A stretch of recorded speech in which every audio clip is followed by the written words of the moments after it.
저는 중학교 때부터 이렇게 안경을 썼습니다. 지금은 이제 노안까지 와가지고 사실 이게 다중 초점 렌즈입니다. 그래서 가까운 것도 보이고 멀리도 보이고. 그래서 저는 거의 이제 기억나는 모든 세월을 이렇게 안경과 함께 해가지고 좀 안경 좀 안 끼워봤으면 좋겠다, 뭐 그런 생각도 있었지만은 한편으로 가만 생각해 보니까 이 안경덕을 너무 많이 보는 것 같아요. 안경 때문에 지금도 이렇게 책도 보고 또 여러분도 이렇게 보고 그렇게 할 수 있고, 만일 안경이 없었더라면은 저는 아마 상당히 벌써부터 이렇게 좀 표현이 과하긴 합니다만 폐물이 되어가지 않을까, 뭐 그런 생각을 해봅니다. 우리가 생활을 하다 보면은 하나님께서 우리에게 주신 여러 가지 감각들이 제대로 살아있는 것이 참 중요합니다. 우리에게 귀가 이렇게 잘 들린다는 거, 이게 얼마나 고마운 일인지 모릅니다. 그러면 귀가 잘 안 들리면은 굉장히 여러 가지로 답답한 일도 많고요. 특별히 그것만 있는 게 아니라 또 다른 어려움도 있는데, 이렇게 노래를 못합니다. 대부분 음치 사람이 왜 음치냐니까 귀가 나쁘니까, 자기 소리가 안 들리니까 이렇게 노래도 제대로 못하고 이상한 소리 내고 그렇게 합니다. 또 여러분, 코 이것도 뭐 그냥 냄새만 못 맡는 것이 아니라 보통 코가 이렇게 기능이 없어지게 되면은 음식 맛을 모른다고 합니다. 그래서 우리의 이 감각이 살아있는 게 참 중요합니다. 뭐 그 가운데 역시 눈의 감각이 제일 중요하겠죠. 우리 예수님께서도 비유를 말씀하실 때에 사람의 눈이 어두우면은 온몸이 어둡지 않겠느냐, 이런 말씀을 하십니다. 그렇죠. 사람의 눈이 어두우면은 자기가 어떤 모양인지, 자기에게 얼굴에 때가 있는지 더러움이 있는지 그것도 잘 모를 것이고, 그 몸이 이렇게 깨끗하지 못할 것이고, 또 뭐 길거리를 가다가 구덩이에도 이렇게 빠지게 될 것이고, 그래서 눈 하나 때문에 나머지 몸이 굉장히 영향을 받고 하는, 그것은 당연한 일입니다. 그런데 우리 예수님께서 그 비유를 하실 때 그저 뭐 우리의 육체를 이야기하기 위해서는 아니고요, 거기에서 눈이라는 것은 결국은 영적인 눈이 아니겠습니까? 그래서 너희가 영적으로 눈이 제대로 열려있지 못한다면, 그리고 진리를 보는 그 눈이 제대로 보고 있지 못하다면 너희의 삶이 어떻게 되겠느냐. 아무리 노력해도 제대로 된 삶이 되지 아니하고 소위 더러운 삶, 깨끗하지 못한 삶, 온전하지 못한 삶이 되지 않겠느냐, 이렇게 말씀하는 거죠. 우리에게 있어서 눈이 이렇게 밝은 것도 참 중요하고 감사한 일이지만은 우리의 영이 이렇게 밝아야 되겠다 생각이 됩니다. 그런데 불행하게도 자연인, 여러분, 일반적으로 이 땅에 태어나서 사는 사람들은 육의 눈은 밝을지 모르지만 영의 눈은 다 어두워져 버렸습니다. 왠고 하니까 우리가 죄를 지어서 그렇습니다. 우리의 조상 아담과 하와가 죄를 지어서 그 원죄가 우리에게 내려오고, 뿐만 아니라 우리도 죄를 자꾸 지음으로 말미암아 양심도 어두워지고 마음도 어두워지고, 뭐 그러다 보니까 모든 것이 어두워진 그런 캄캄한 상태에 있게 됩니다. 지금 우리 사회를 보게 되면은 우리에게 있어서 참 여러 가지를 느끼게 하는데, 참 많이 어두워졌다, 그런 생각도 들고, 또 한편으로는 우리의 이런 영적 눈과는 좀 다르지만은 사람들이 보는 그 시야가 참 중요하다는 그런 생각이 듭니다. 똑같은 사건을 두고도 보는 사람들의 이념과 사상, 우리가 그것을 눈과 관련하면 관이라 그렇게 하죠, 그죠? 세계관, 인간관, 퍼스펙티브인데, 이것에 대해서 굉장히 많이 달라집니다. 똑같은 사건인데 완전히 반대로 해석하고 반대로 이야기하고 하는 이런 것을 보면은 굉장히 참 사람에게 있어서 제일 중요한 게 이 눈이다, 이런 생각을 요즘 좀 많이 하게 됩니다. 근데 제가 말씀드린 대로 우리의 눈이 밝고 온전하고 모든 것을 진리 가운데서 잘 봐야 되는데, 문제는 우리의 눈이 죄로 말미암아 어두워져 버리고 왜곡되어져 버리고, 보긴 보는데 엉터리로 보고, 볼 것은 보지 못하고 보지 말아야 될 것은 보고 있는 그런 형편에 있는 거죠. 여러분, 이런 사람에게 필요한 게 뭐냐 하니까 안경입니다. 안경인데 어떤 안경이냐 하니까 영적인 안경이 필요합니다. 그래서 우리의 시선이 다시 한번 교정이 되고 보아야 될 것을 보고 진리 가운데 밝히 보아야 될 것을 보아야 되죠. 그럼 영적 안경이 뭐냐? 오늘 바울은 그것을 십자가로 소개하고 있습니다. 오늘 본문에 이렇게 보게 되면은 십자가를 통해서 우리가 이 세상을 보아야 되고 내 자신을 보아야 되고 다른 사람을 보아야 되고 역사를 보아야 된다. 그래야 너희가 모든 것이 제대로 돌아간다. 이렇게 역설을 하고 있습니다. 신앙생활 하는 사람이 십자가의 관점을 가지지 아니하고 그냥 일반적인 자연인의 그런 세상적인 관점을 가지고 살아가면은 이렇게 심각한 갈등과 어려움 가운데 빠질 수밖에 없습니다.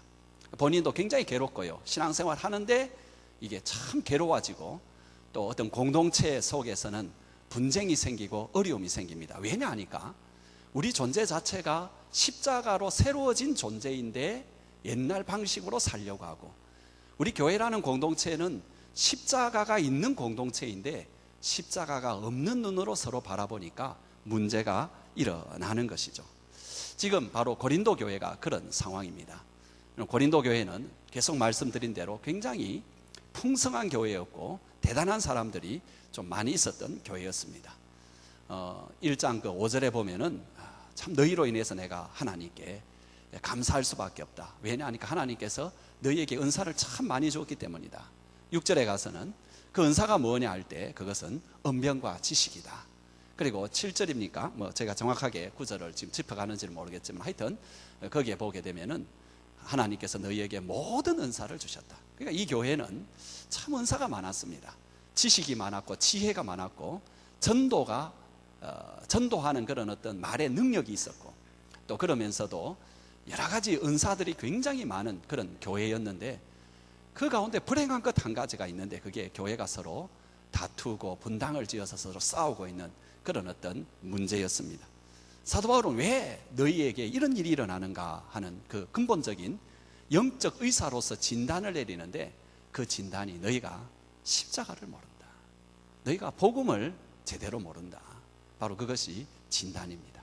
너희가 십자가가 뭔지, 십자가의 도가 뭔지, 십자가에 못 박히신 그리스도가 뭔지를 누구인지를 제대로 안다면은 너희 병이 고쳐질 것이다. 이렇게 말씀하고 있습니다. 여러분, 우리가 십자가를 알고 십자가의 관점을 가지고 우리의 삶을 보는 것은 진리로 살고 신앙으로 사는 사람의 가장 중요한 어떤 키입니다. 여기서부터 출발을 합니다. 이게 잘못되면 나머지는 예수님 말씀대로 아무리 노력을 해도 눈이 어두우면 나머지의 모든 것이 어두워질 수밖에 없습니다. 가장 중요한 것은 보는 것입니다. 무엇으로 보아야 되느냐? 십자가로 보아야 된다. 여러분, 근데 우리가 십자가로 모든 것을 바라보게 되고 십자가를 제대로 이해하면은 그 외에도 우리에게 엄청난 하나의 은혜가 있는데 그게 뭐냐니까 하나님의 능력으로 이 땅을 살아간다라는 것입니다.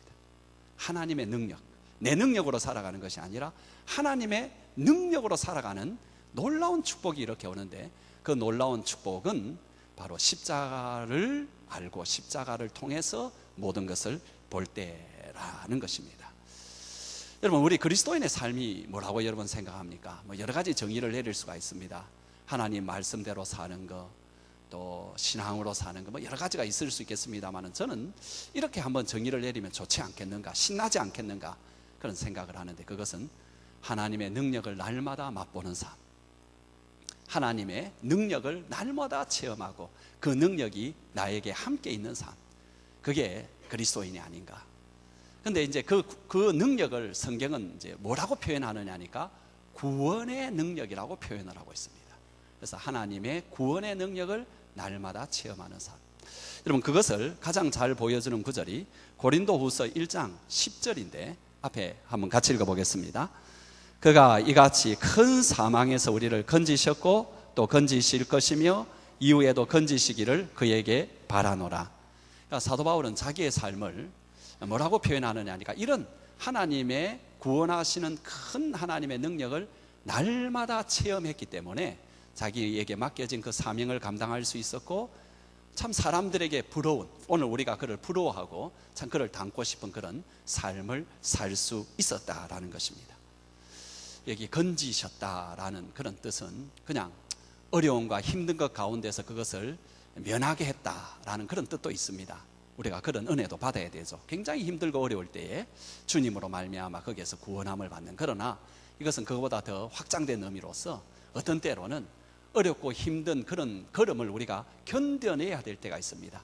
제가 옛날에 말씀드린 대로 버텨낼 때가 있습니다.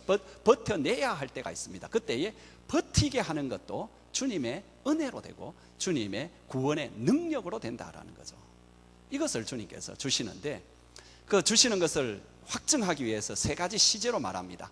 건지셨고, 건지시고 계시고, 앞으로 건지실 것이다. 이것은 날마다 주님의 구원의 은혜는 우리가 예수를 믿는 순간에 그 모든 죄 용서함을 받고 하나님의 자녀 되는 것에서만 적용되는 것이 아니라 저와 여러분이 날마다 살아가면서 그 구원의 은혜를 현재의 삶 가운데서 누릴 수 있다. 이것이 우리의 신앙생활이다, 이렇게 말하고 있습니다. 그러기 위해서 우리에게 필요한 게 뭐냐? 우리의 눈부터 이렇게 안경을, 영적인 안경을 제대로 껴서 보아야 된다. 그게 십자가라는 거죠. 그래서 오늘 저와 여러분 좀 생각할 것은 십자가를 알아야 되고 십자가를 통해서 우리가 무엇인가 보아야 된다라는 것입니다. 제일 먼저 여러분, 우리가 이렇게 하나님의 능력, 우리를 날마다 구원해 주시고 역사해 주시는 그 하나님의 능력, 그것을 경험하고 누리는 삶을 살기 위해서 첫 번째 우리에게 필요한 게 뭐냐 하니까, 능력이 뭐냐, 하나님의 능력이 뭐냐, 이것을 제대로 알아야 된다는 것입니다. 하나님의 능력을 제대로 알려면은 십자가를 제대로 알아야 됩니다.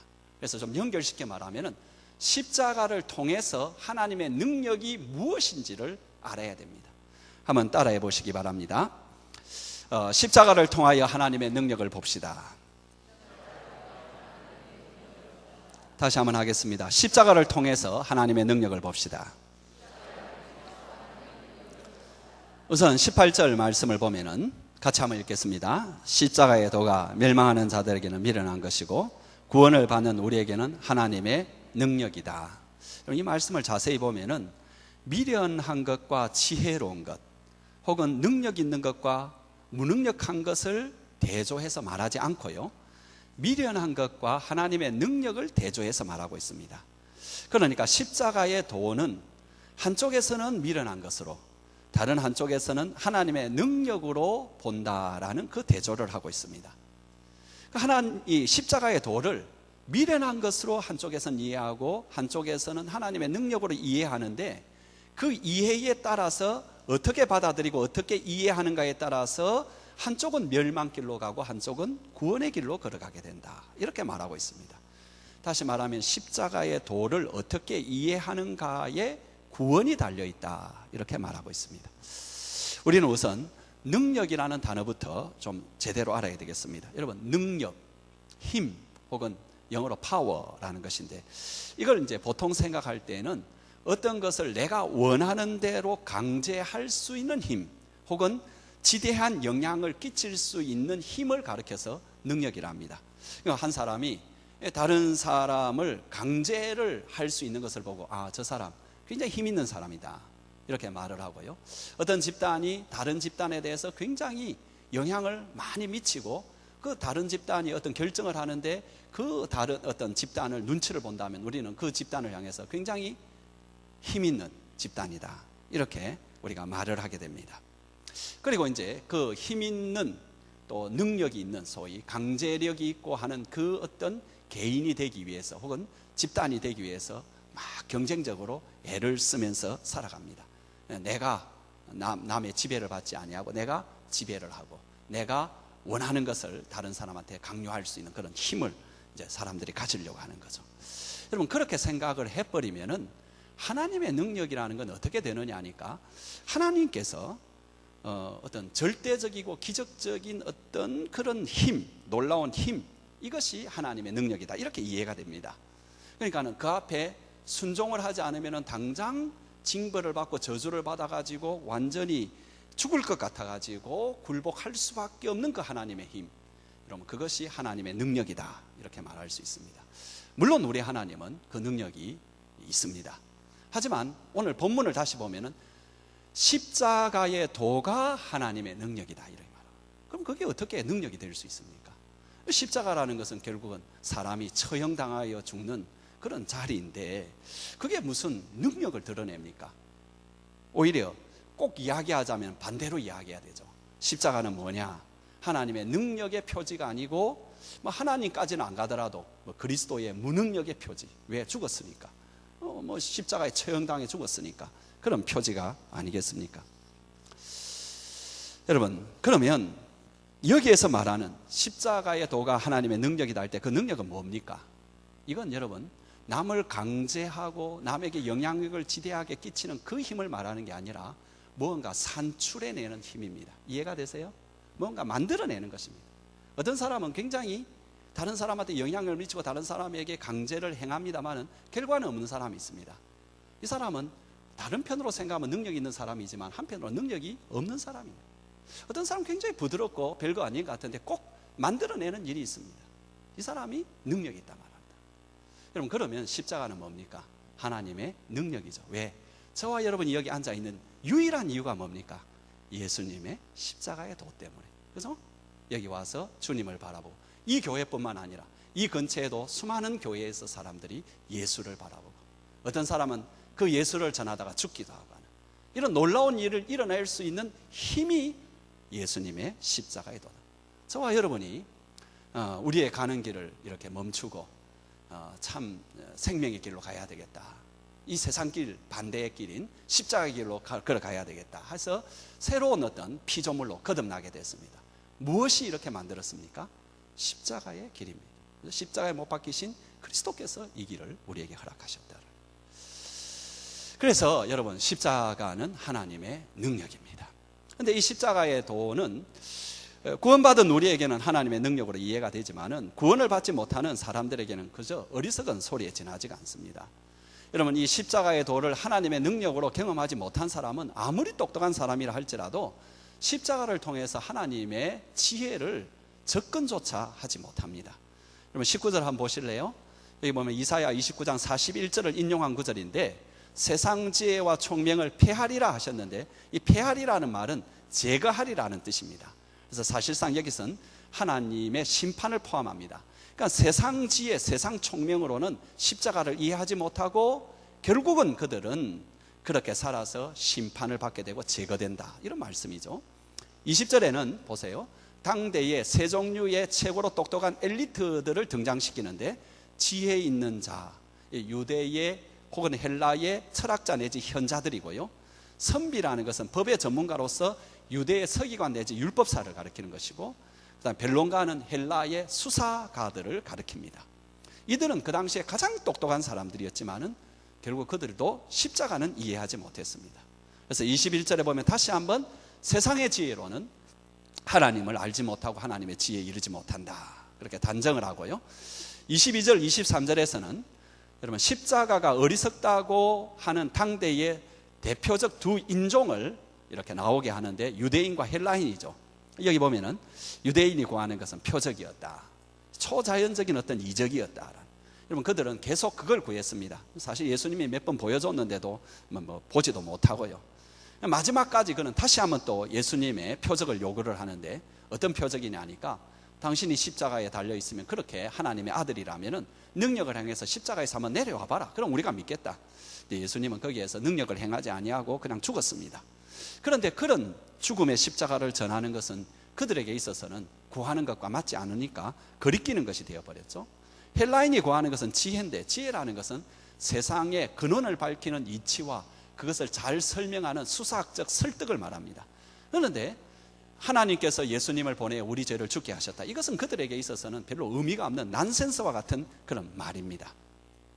그렇지만 여러분, 24절 25절에서 이런 생각들을 역전시켜 가지고 다시 한번 그 십자가의 도는 하나님의 능력이고 하나님의 지혜이고, 어리석어 보인다 할지라도, 약하게 보인다 할지라도 가장 지혜롭고 가장 강한 것임을 확증하죠.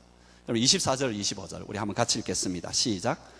오직 부르심을 받은 자들에게는 유대인이나 헬라인이나 그리스도는 하나님의 능력이요 하나님의 지혜니라. 하나님의 어리석음이 사람보다 지혜롭고 하나님의 약하심이 사람보다 강하니라. 이렇게 하나님의 지혜요 하나님의 능력으로 십자가를 받아들인 저와 여러분이라면 이제 어떻게 살아야 되느냐? 그럼 십자가의 방법으로 살아야 됩니다. 십자가의 방법으로 사는 것은 세상의 방법으로 사는 것과 반대입니다. 세상의 방법으로 사는 것은 내가 이기고 내가 다스리고 내가 지배하고 내 힘이 발휘돼야 되고 내 생각이 통해야 됩니다. 그래야 내가 사는 것 같고요, 이루는 것 같고 되는 것 같습니다. 하지만 십자가의 방법은 다릅니다. 내가 꼭 지는 것 같습니다. 내가 꼭 이렇게 다스림을 받는 것 같고 누구 지배를 받는 것 같고 내가 하는 것이 섬기는 것이고 내 힘과 내 생각이 통하는 것이 아닙니다. 무엇이 통하느냐? 하나님의 힘과 하나님의 생각이 통하는 것. 이게 십자가의 길입니다. 여러분, 예수님이 십자가의 길을 가장 극명하게 보여준 장면이 겟세마네 동산이죠. 거기서 기도하시면서 사투를 벌리면서 기도한 제목이 뭐냐 하니까 아버지여 내 뜻대로 하지 마옵시고 아버지의 뜻대로 하옵소서. 그럼 십자가의 길은 뭡니까? 내 뜻대로 사는 것이 아니라 아버지의 뜻대로 사는데 그것 때문에 내가 희생당하고 내가 손해보고 내 것을 죽는 바로 그 삶입니다. 여러분이 잘 알고 있는 조지 물러라는 사람은 이 땅에 사는 동안에 5만 번의 기도를 응답받았다고 합니다. 이 사람은 기도 응답으로 수천 명의 고아를 먹여 살렸고 수백 명의 선교사들을 지원했고 이 사람이 평생 기도로 하나님 앞에 응답받은 그 어떤 것으로 돈만 환산하더라도 지금으로 몇 조가 넘는 그런 돈을 그런 기도의 응답을 통해서 받았다라고 합니다. 근데 여러분, 원래 조지 물러는 이렇게 기도의 사람이기 전에 이 사람은 굉장히 하나님 앞에서 뭐라고 말할까요? 그 신앙이 충만한 사람이었고 특별히 하나님 말씀을 많이 연구했던 사람입니다. 근데 이 사람이 이렇게 5만 번의 기도 응답을 받고 놀라운 하나님의 능력 가운데 살아갈 때에 그가 하나님의 뜻대로 살아가고 하나님의 능력 가운데 살아가는 7가지 비결이 있습니다. 이 사람이 가진. 제가 여러분에게 여러분 돈 받고 다 이렇게 가르쳐 주지 못하니까 오늘 한 가지만 제가 공짜로 가르쳐 드리겠습니다. 첫 번째 방법입니다. 첫 번째 뭐냐? 이 사람의 첫 번째 하나님의 능력 가운데 살아가는 첫 번째 방법이 뭐였느냐 하니까 기도 가운데 이제 자기가 어떤 기도 제목이 있을 거 아닙니까? 주제가 있고 그게 있으면 그걸 가지고 기도할 때에 자기 뜻을 조금이라도 없도록 버리는 것, 하나님의 뜻을 구하는 것, 바로 그것이 그의 첫 번째 방법이었습니다. 거기에 자기는 모든 것을 건다라는 것입니다. 그래서 그는 이어서 하는 말이 뭐냐 하니까 그 일을 하고 나면 90%의 하나님의 능력 가운데 살아가는 길은 열리게 된다라는 거예요. 90%의 길은 열리게, 90%가 이루어진다라는 거예요. 우리에게 제일 중요한 게 뭐냐? 내 뜻대로 살려고 하는 것이 아니라 내가 지배하고 내 것을 원하고 이것이 아니라 내가 지금 기도하고 내가 고민하고 있는 그 문제에 있어서 내 뜻이 아니라 주님의 뜻이 이루어지도록, 주님의 뜻이 이루어지는 것보다 더 중요한 것은 뭐 우리가 말만 그렇게 하고 주님의 뜻대로 되어지다 하면서 지 마음대로 보통 하죠. 그죠? 그렇게 안 하고 정말로 주님의 뜻만 남도록 내 뜻은 없어지도록 그렇게 기도하는 이것이 비결이다라는 거죠. 이게 여러분 십자가의 길입니다. 여러분, 저와 여러분들 여러분 우리의 관심이 뭡니까?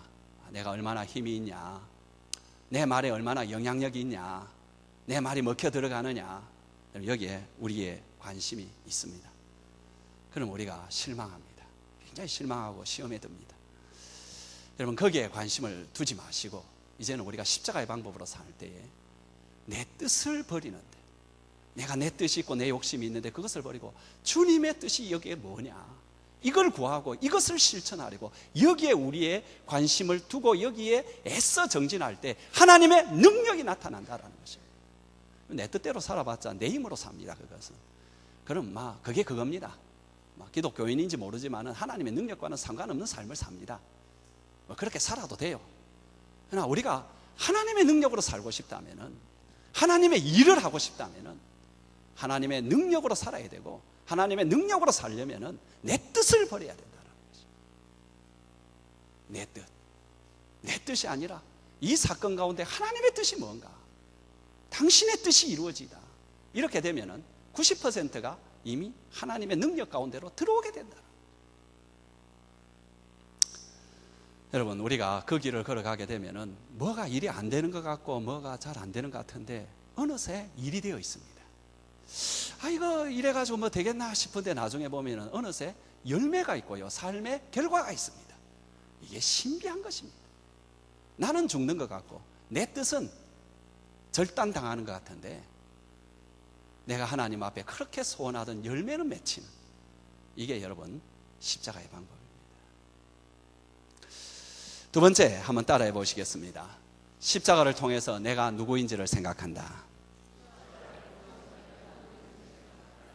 좀 바꿔서 한번 말해 보겠습니다. 십자가를 통해서 나를 봅시다.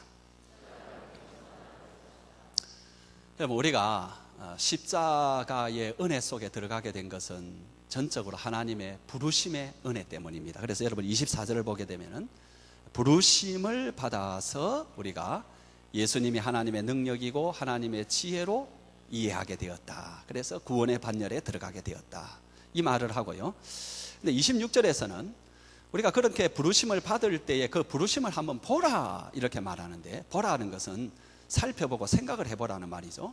26절 한번 같이 보면서 생각해 봅시다. 시작. 형제들아 너희의 부르심을 보라. 육체를 따라 지혜로운 자가 많지 아니하며 능한 자가 많지 아니하며 문벌 좋은 자가 많지 아니하도다.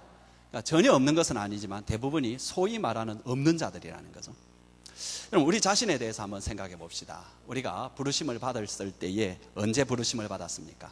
가난할 때 부르심을 받았습니까? 부자일 때 부르심을 받았습니까? 건강할 때 부르심을 받았습니까? 아니면 아플 때 부르심을 받았습니까? 내 삶의 모든 것들이 활짝 펴져 나갈 때 부르심을 받았습니까? 아니면 삶의 위기가 오고 공고할 때 부르심을 받았습니까? 여러분 다 그런 건 아니지만은 대부분의 사람들이 가난할 때에, 병들었을 때에, 그리고 집안에 큰 우환이 오고 어려움이 올 때에, 그때에 우리가 부르심을 받고 예수를 믿게 되었습니다. 모태신앙도 가만 보면 그와 같습니다. 모태신앙도 어릴 때부터 그저 부르심을 받은 것 같지만은 이 사람이 정말로 하나님 앞에 나아가서 매달리고 하나님이 나의 하나님이고 당신밖에 없다라는 걸 고백하는 그런 참 신앙을 갖는 계기는 그가 아프고 어렵고 힘들고 고달픈 인생의 가장 낮은 데 들어갔을 때에 신앙을 갖게 됩니다. 세례 요한이 예수님께 사람을 보내어가지고 제자들을 보내어서 물었습니다. 예언된 그분이 당신입니까? 아니면 다른 사람을 기다려야 됩니까?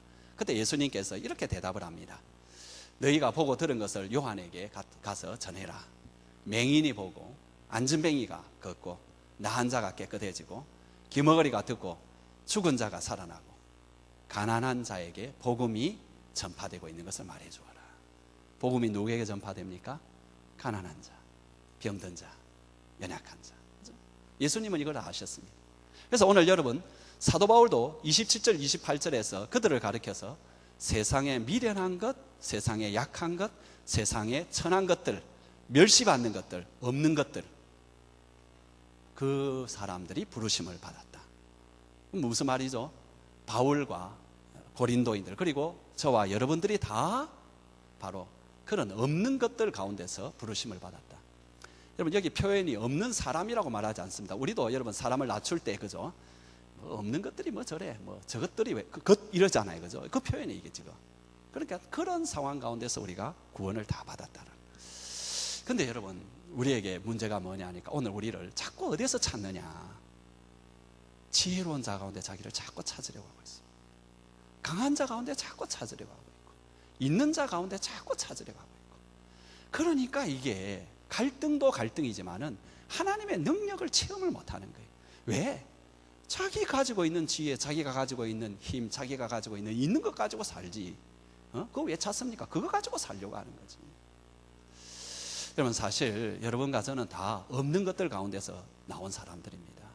그런데 예수님을 믿다 보니까 예수님께서 하늘 축복을 해주시고 그러다 보니까 어느덧 우리에게 지혜가 있게 되고 뭐 또 이렇게 능력도 있게 되고 또 하나님께서 주시는 것 때문에 소유도 풍성해지는 있는 것들이 소시되었습니다.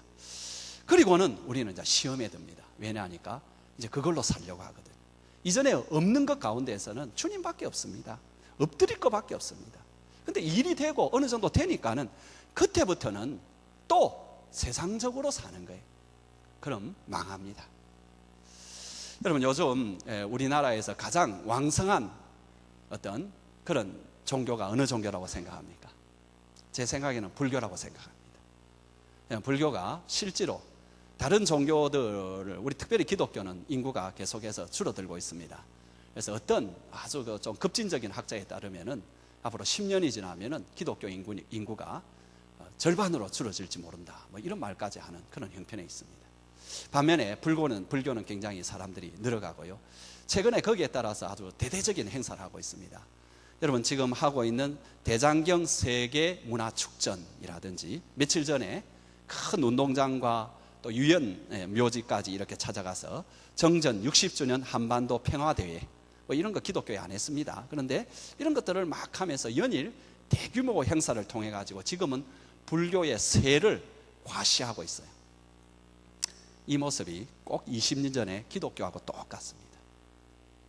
여러분, 우리가 50년대, 60년대, 그 전에 뭐 일제시대도 마찬가지지만 70년대 산업화를 겪으면서 사람들이 돈을 열심히 벌었지만 힘들고 어려웠을 때 기독교가 그 가난한 사람들, 힘든 사람들의 편이 되어주었고, 어떤 의미로 그들과 함께 고통의 길을 걸어갈 때 좋았습니다. 근데 하나님께서 그렇게 걸어가니까 복을 주는 거예요. 복을 주시니까 80년대가 딱 들어서면서부터 기독교는 이미 가진 자들이 됩니다. 소유한 자, 강한 자가 됩니다. 여러분, 그때부터 한국 기독교가 뭐 한 줄 아세요? 세를 과시했습니다. 봐라, 우리가 얼마나 똑똑하냐. 봐라, 우리가 얼마나 많이 가졌냐. 봐라, 우리 가운데 얼마나 권세가 많냐. 이걸 여러 가지 이벤트와 여러 가지를 통해서 계속 세과세를 했습니다. 이건 복음을 정면으로 반대하는 거고요, 복음을 정면으로 짓밟는 것입니다. 그 결과가 지금 이것입니다. 지금 어떻게 해야 될까요? 여러분, 너무 염려하지 마세요. 너무 우리가 당황할 필요가 없습니다. 슬퍼할 것도 없습니다. 다시 한번 십자가로 나를 한번 봐요. 우리를 한번 보고, 그리고 나를 보면 내가 누구입니까? 내가 얼마나 십자가 앞에 서면, 사람들 사이에 서면 제법 가진 것 같지만은 십자가 앞에 서면은 내가 얼마나 초라한 자입니까? 내가 얼마나 비참한 자입니까? 오라 나는 공고한 자로다라고 말할 수밖에 없습니까? 얼마나 더러운 자입니까? 얼마나 망할 자들입니까? 이 마음 가운데 주님을 바라보면서 십자가의 길을 계속 걸어가는 것, 여러분, 그 길로 돌아오시면 됩니다. 그럼 또 하나님이 축복해 주시겠죠. 그러면 또 엉뚱한 길로 가겠죠. 그거 안 해야 됩니다. 그거 하지 말아야 됩니다. 하나님이 나에게 이런저런 축복을 주셨거나 아니면 어려운 길을 주셨거나, 우리는 우리 자신을 십자가로 우리 자신을 파악하고, 그리고 하나님 앞에서 겸손한 길로 그 길로 걸어갈 때 우리는 세상 방식으로 사는 것이 아니라 하나님의 능력으로 살아가게 됩니다. 그래서 여러분, 자기 자신을 십자가로 바라봅시다. 마지막으로 한번 따라해 보시기 바랍니다. 십자가를 자랑합시다. 십자가를 자랑합시다. 여기 십자가는 결국은 못 박히신 그리스도고, 그리스도를 자랑합시다 라는 말과 똑같습니다. 여러분, 그래서 31절 같이 한번 읽어볼까요? 자랑하는 자는 주 안에서 자랑하라 함과 같게 하려 함이라. 주 안에서 자랑하라, 십자가를 자랑하라. 여러분, 원래 이 구절은 예레미야 9장 23절 24절에서 왔습니다. 한번 같이 앞에 나오니까 읽어보겠습니다.